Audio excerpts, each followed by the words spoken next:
Just remember that in case anything goes wrong. Hi guys, look who's here. Up on top, Drew Marks. Hello. Hi Drew, and down below, Joey Medina. That's where you belong, down below. But we got two of the heavy hitters of comedy. I love these two guys.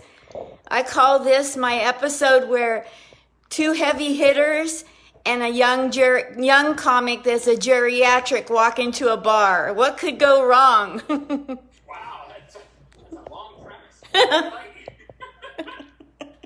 premise. Too many words. But you guys have done movies and you've done military and veteran comedy. Oh my God, you guys are my heroes. Oh, you can't think of doing that. Look at Joey's hat.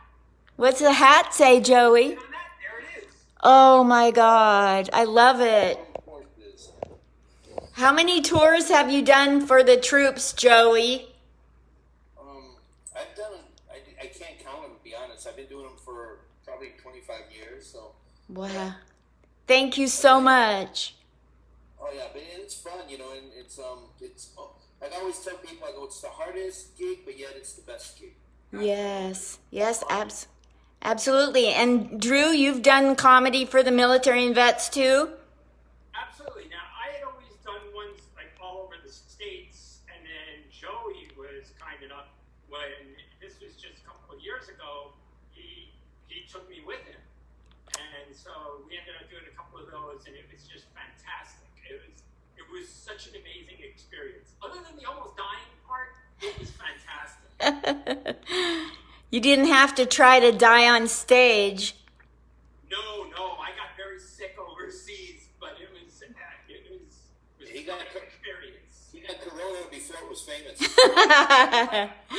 Back when they called it chlamydia. Flatten the curve, I was ahead of it. That's how good I was. Tell me some stories of you two getting into trouble on the road. Those have got to be good stories. Where do we start? Try Harvey's Comedy Club. You got anything from that place where I met you? Well, okay, actually, the last time we were there, do you remember what happened, Joey? There was two girls, okay? This was not long ago at all. Like, we're talking right before this whole virus thing started.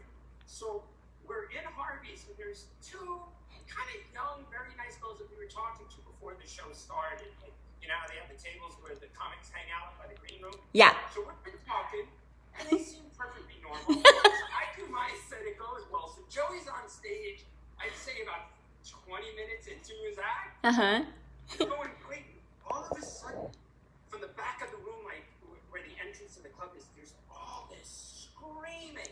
It's like somebody is freaking out. I'm like, I didn't know what was happening. So I go to the back of the room just to see, you know, it sounded like someone was drunk and being thrown out. This girl is lying on the floor, writhing, screaming, I don't want to die. I don't want to die. And like, Joey could hear the stuff going on, but he couldn't, because he's far away, he couldn't tell what's happening. And I'm there, and like her friend is trying to comfort her, the owner of the club is there. Turns out they had taken edibles before the show. And this girl was losing her mind. And so I end up having to sit on the floor, hold on to this girl, and calm her down while the paramedics are on the way. Wow.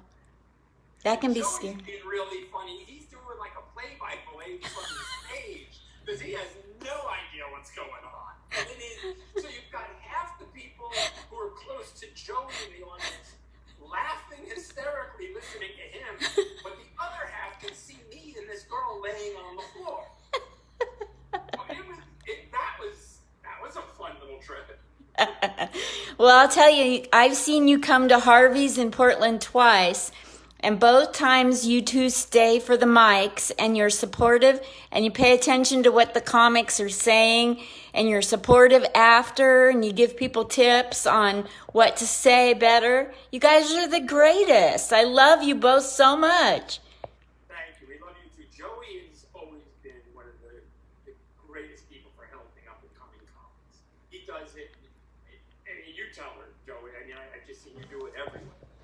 Well, yeah, I just think it's important. I remember when I was an open micer, I remember sitting at the bar at a comedy club where I was doing open mic and trying to get advice from the other comics who were open micers as well, but they were just, and some of them would blow me off and some of them would, make fun of my jokes. And I just thought, these jerks. I just told myself, if I'm ever in a position to help anybody, I'll never do that. I'll always help somebody.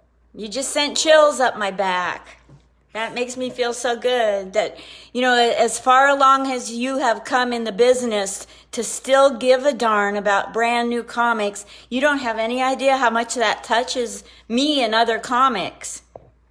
Well, I'm actually very envious of, new comics because I remember how magical it felt being a brand new comic. I remember how everything was, eating and breathing and sleeping comedy, and how I remember how it was, practicing my 3-minute set all day for hours and hours at a time before I went and I did it and then still screw it up. Do you remember driving anywhere from 1 to 3 hours to do 5 minutes? Oh yeah, of course. It's you'd be like, I'm out, or you would drive half a day. It's all right, I'm gonna get paid $25. People have no idea that. I'm gonna drive.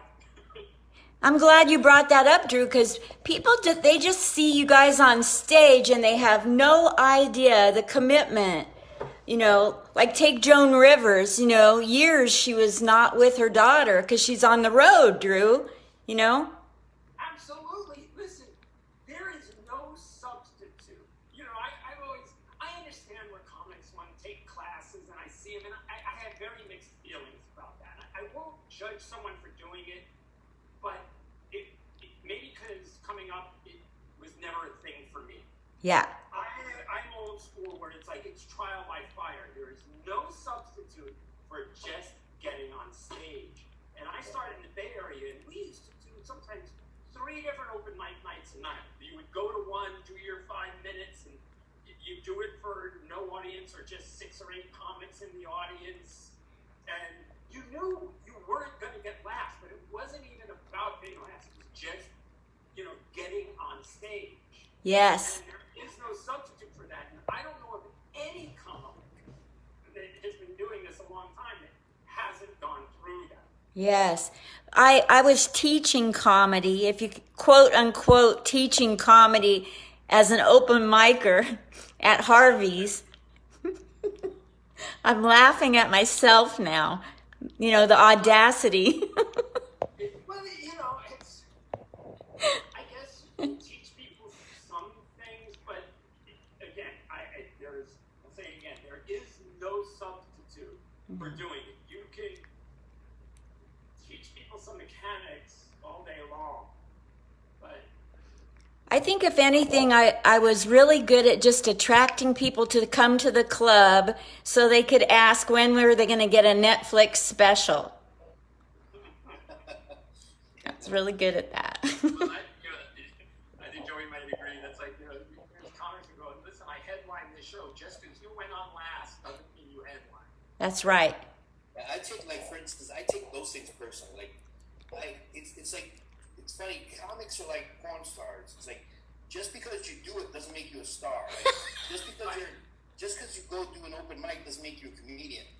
And I get it. I mean, I'll never tell somebody you're not a comedian.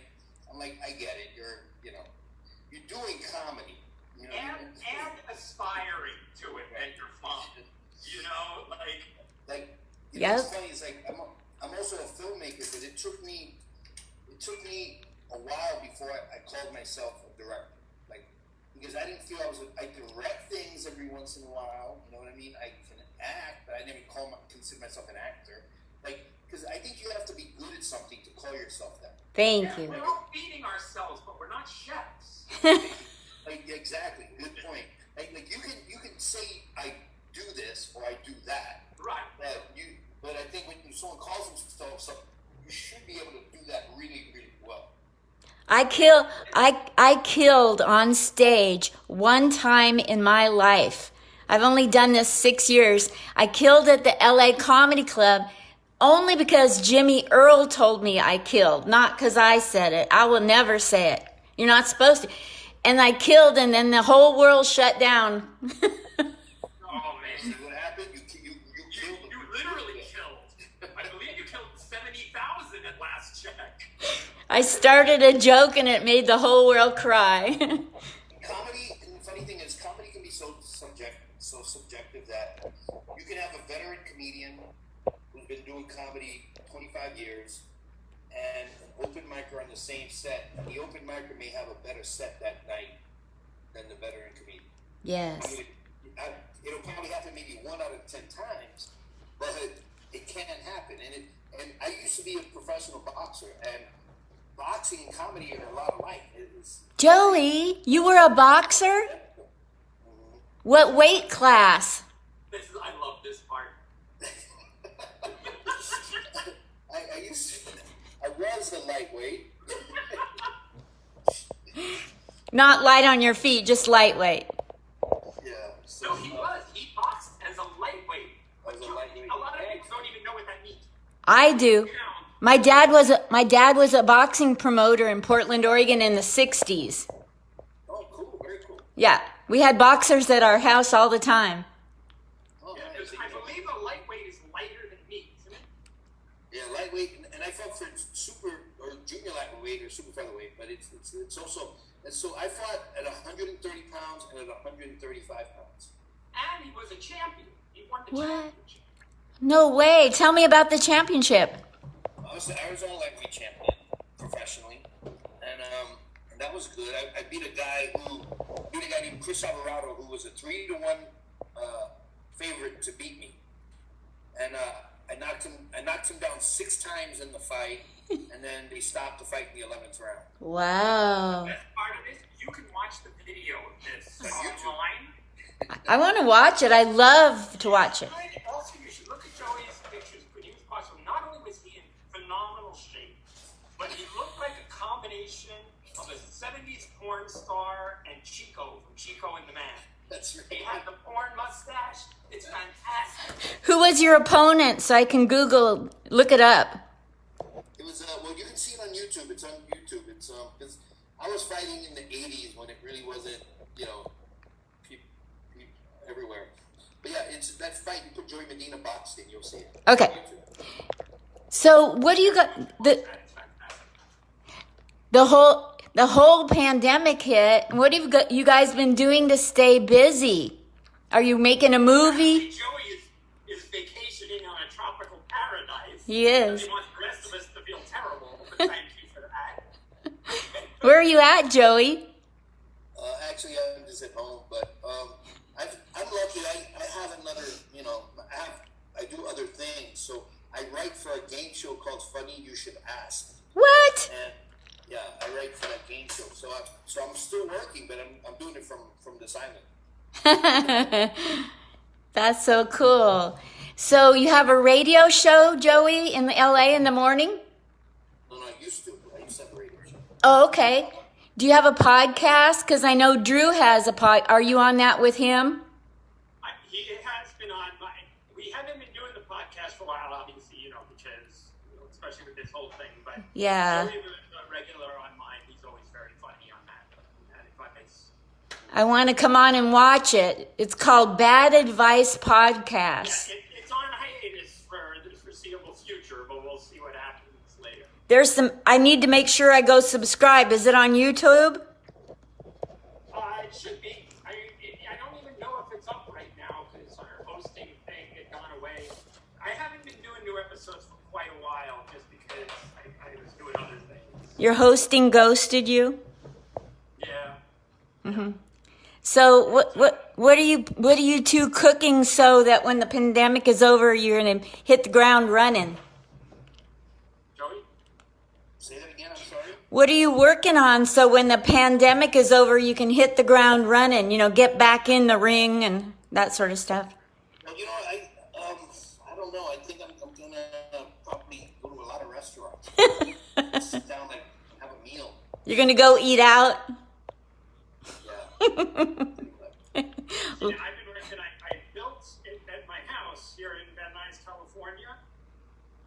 What we've got is I have a whole backyard patio area, and I built this big outdoor barbecue and bar area. We've got lights and sound system.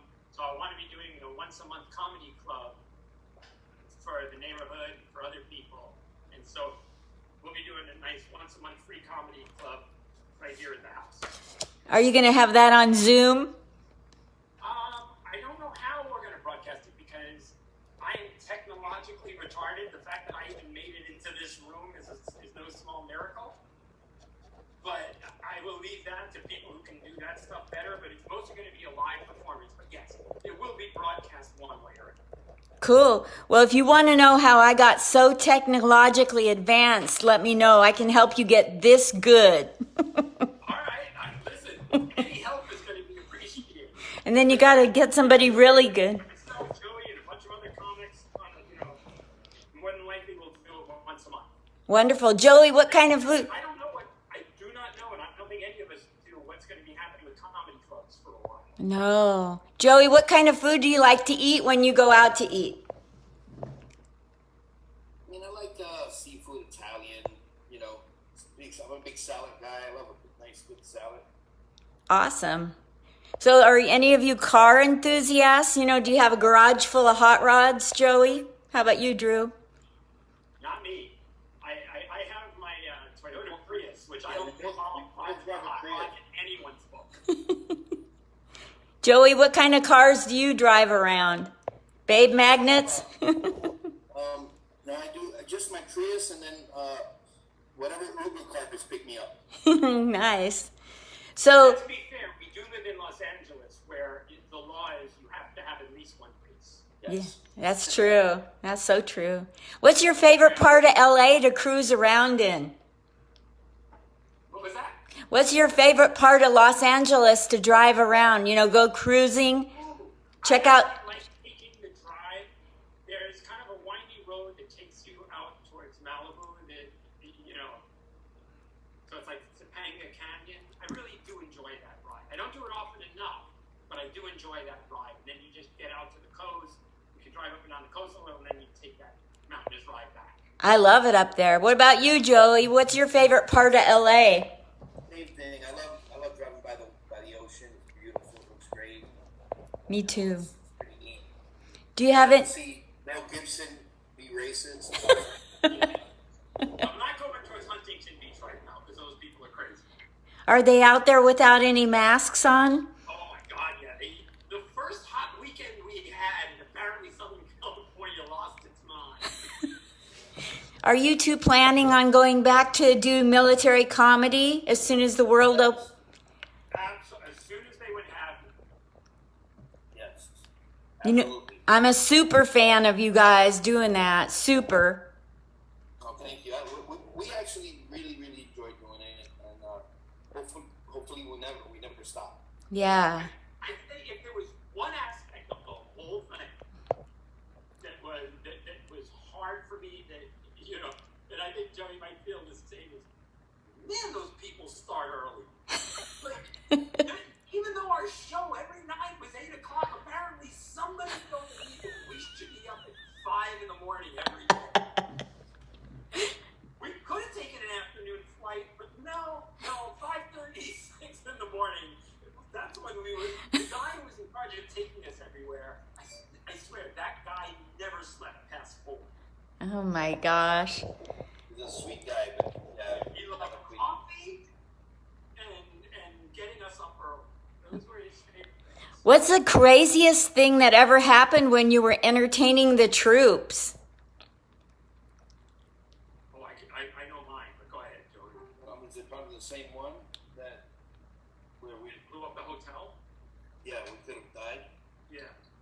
Go ahead. I mean, it's not a happy story. Okay. When we were in Turkey, Mm-hmm. I don't know if you remember this, but I guess this was like 2 years ago now, 2 or 3 years ago. Maybe 3. But we were scheduled to leave at that early, 4 in the morning thing. We were going to fly to Ankara, Turkey for a show that night. explosion, a bomb went off, killing like 100 people at that hotel. And so the word started spreading while we were on stage. Like, you could see everybody was laughing. All of a sudden, they were all just looking at their phones, and like everything took a very serious turn. And we were like, we missed that by one day. Wow. Holy. A couple hours. Oh my gosh. So that was when it sort of became real. That and the other thing is, like, when they were driving us from gig to gig, they would put us in these SUVs, and there's the guy driving and the guy in the passenger seat with a machine gun. And even though like the streets were packed with cars, these guys at every given moment would drive like 70 miles an hour, whenever possible. Even if they'd been driving on the sidewalk, whatever, we're like, why are you doing this? It's like, well, it's the only way we can tell if we're being followed. And at first, you're just kind of like holding on, going, what the hell? This, I don't, it was like really scary. And then I'd say after an hour or so, you're like, yeah, this is just normal. Okay, I'm fine. But when it first started happening, I'm like, this guy is crazy. Well, is there any advice from a comedy point of view that either of you want to give out to people to get through their very first, everybody's breaking their pandemic cherry, and for the first time. So how do you get through one? You got any funny ways of getting through one? Or funny things you've observed of crazy people? Well, I mean, what do you mean to do on stage, or? No, like there's people here, people tuning in, and everybody's going through the very first pandemic. And as comedians, what's something funny you could tell them how to get through it? Maybe bad advice podcast kind of stuff. Wow. That's all you, Drew.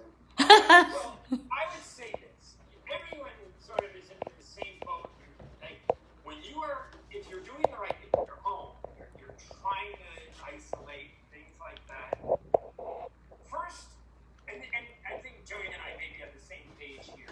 It's like, you don't necessarily have to be completely alone. You reach out to people, you talk to them, you can call, you can text. And Joey and I, listen, I know Joey is very safe with the mask and antiseptics and all that. So am I. So we get together.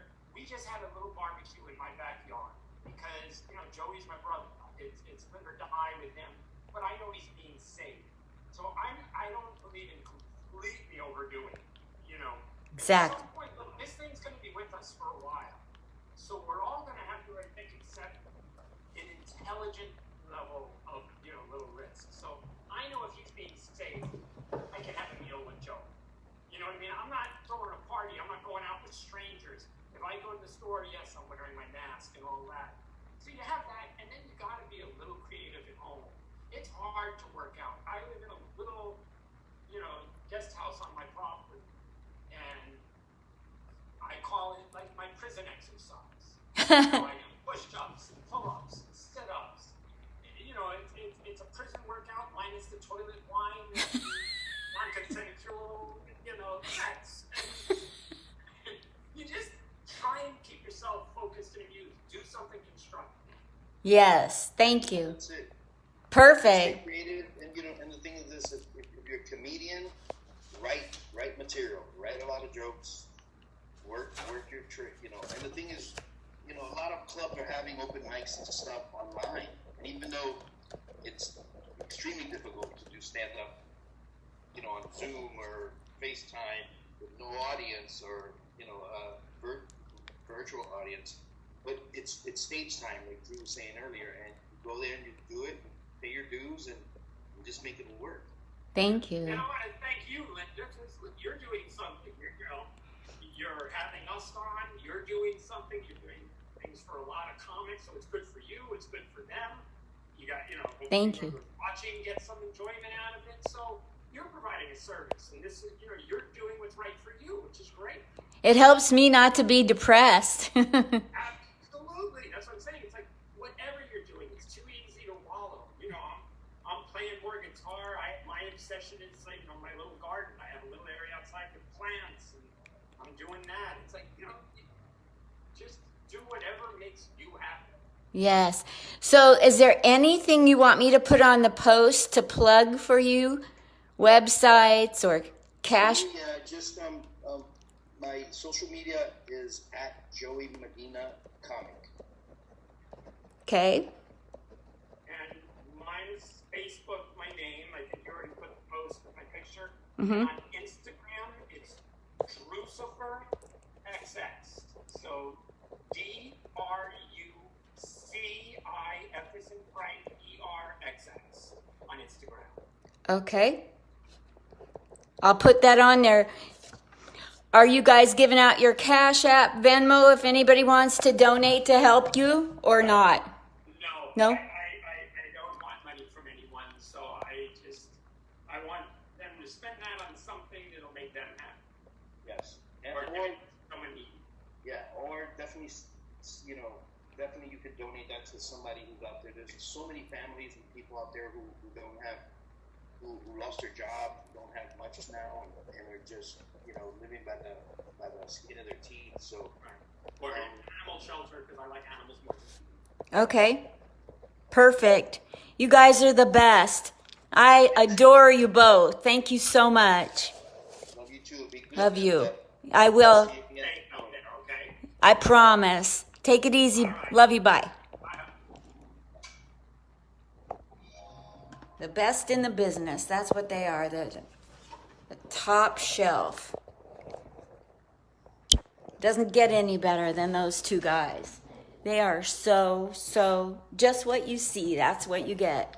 Straight up. No games. Freaking love them. Now I got to get busy and add the stuff they want on their post. Thank you for tuning in. I'm going to turn my phone off. It's real hot. Okay, bye.